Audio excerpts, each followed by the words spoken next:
கோகுலின் தங்கைகள் ராதா சீதா கிடுகிடு என்று படிக்கட்டிலிருந்து ஓடி வந்து அவள் அம்மாவிடம் குறையாக சொல்லி கொண்டிருந்தார்கள். அம்மா, அண்ணன் வந்து எங்களை அடிச்சுட்டாம்மா, நடுமுதுகில் அடிச்சுட்டு என்ன பண்ணா, அந்த ரோஷினி அக்காவை கையை பிடிச்சு கொண்டு இருந்தாம்மா. கையை பிடித்து இல்லாமல் அவன் தோல் மேலே கையை வச்சுக்கிட்டு சிரிச்சுட்டு பேசிகிட்டு இருக்காம்மா. அப்படியா? ஏன் அவன் கையை பிடிச்சான்? அதான் எனக்கு தெரியாதும்மா, நீங்கள் தான் கேளுங்க கூப்பிட்டு எதுக்காக கையை பிடிச்சாங்க. உடனே கோகுலின் அம்மா ஒரே சிரிப்பாக இந்த பிள்ளைகள் எப்படி பேசுகிறார்கள். சரி சரி, அக்கா தானே, பரவாயில்ல, அண்ணன் பேசினா என்ன தப்பு இல்லைல்ல? தப்பு இல்லையா? அவளுக்காக என்னை வந்து போட்டு அடிக்கிறாம்மா 2 பேரையும். எங்களுக்கு எவ்வளோ கவலையாக இருக்கும். ஓடி வந்துட்டோம். நான் சும்மா யார் வந்ததுன்னு போய் பார்த்தோம், ஆனால் எங்களை போட்டு அடிச்சிட்டாம்மா. சரி சரி, நான் வந்தால் கேட்குறேன் என்று சொல்லும்போதே கோகுலின் தங்கைகள் ராதாவும் சீதாவும் தன் அண்ணன் கோகுலிடமிருந்து அடி வாங்கி கொண்டு அழுது கொண்டே வந்தார்கள். படிக்கட்டில் இறங்கும்பொழுது இதை ரோஷினி பார்த்துவிட்டு, ஐயோ, இந்த பசங்க என்ன சொல்ல போகிறாங்களோ, எனக்கு ஒன்றும் புரியல, இவன் வேறு கையை பிடிச்சி பேசிகிட்டு இருக்கான், இதையெல்லாம் பார்த்துடுச்சுங்க, சொல்கிறேன்னு வேறு சொல்லியிருக்காங்க, இதெல்லாம் என்ன வம்பு வரப்போகுது என்று இதுதான் சமயம் என்று ரோஷினி ஒரே எட்டில் படிக்கட்டை விட்டு தப்பித்தம் பிழைத்தம் என்று மடமடமென்று கீழே இறங்க தொடங்கினார். அப்போது கோகுலே, ரோஷினி, நாளைக்கு நாம் சந்திக்கிற இடத்துல 11 மணி, காலை 11 மணிக்கு வந்துவிடு என்றான். ரோஷினி திரும்பி பார்க்காமல் கீழே இறங்க சோபனாவும் சரியான நேரத்தில் வந்துவிட்டாள். சோபனா அவளுடைய தோழி கௌதமியை பார்க்க சென்றவள் சீக்கிரமாகவே வந்துவிட்டாள். ஏனென்றால் ரோஷினியை சோபனாவை நம்பிதான் அவளுடைய அப்பா இப்படி அனுப்பியிருக்கிறார். அதனால் இவளை பத்திரமாக கொண்டு போகணும் என்று அவள் ரோஷினியை அழைத்து போக கோகுல் வீட்டிற்கு சீக்கிரமாக வந்துவிட்டாள்.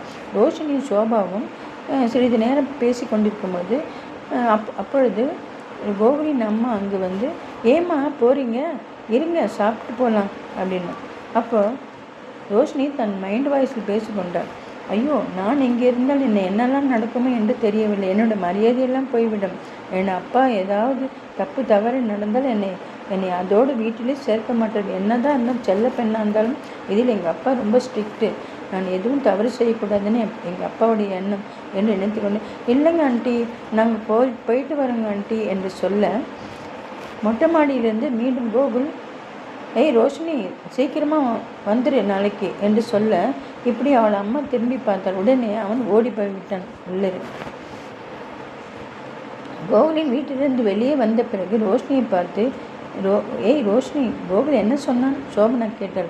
அதுக்கு ரோஷினி தான் என்ன பதில் சொல்வாள். ரோஷினியும் சோபனாவும் கோகுலின் வீட்டை விட்டு நடந்து கொண்டிருந்தனர். அப்பொழுது சோபனா கோகுல் வீட்டிலேயே கேட்ட மாதிரி, என்னடி பேசினா உன்னோடா என்று கேட்டதுக்கு அவள் எதுவும் பதில் சொல்லவில்லை. ஆனால் சோபனா ரோஷினியை விடவில்லை. அவள் தோழியான நெருங்கிய தோழினா கூட ரோஷினி எந்த பதிலும் சொல்லவில்லை. அதனால் அவளுக்கு சிறிது மன உளைச்சல். என்னடி சொல்லுடி, இப்போ இவ்வளோ நேற்று ஃபுல்லாக என்கிட்ட அழுத, ஏண்டி என்னை கூட்டின்னு போடி, எனக்கு அவனை பார்க்கணும், அவனை பார்க்காம இருக்க முடியாது, நான் என்ன பண்ண போகிறேனோ எனக்கு தெரியல, எனக்கு ஒரே ஞாபகமாக இருக்குது, அவனுக்கு ஜுரம் வந்துடுச்சா, என்ன ஆச்சுன்னு சொன்னேன், இப்போ என்ன பேசினா சொல்ல மாட்டேங்கிறேன், சிரிக்கிறேன் என்று கேட்டதற்கு ரோஷினி தன் எண்ணங்களை ஓட விட்டாள். அவள் அவனிடம் நிறைய பேசணும் என்றுதான் அவனது வீட்டிற்கே போய் பார்த்தாள். ஆனால் அதற்கு ஏறுமாறாக கோகுல் நடந்துக்கின விதம், ஏதாவது அவள் வாயைத்தான் திறக்க முடிந்ததா?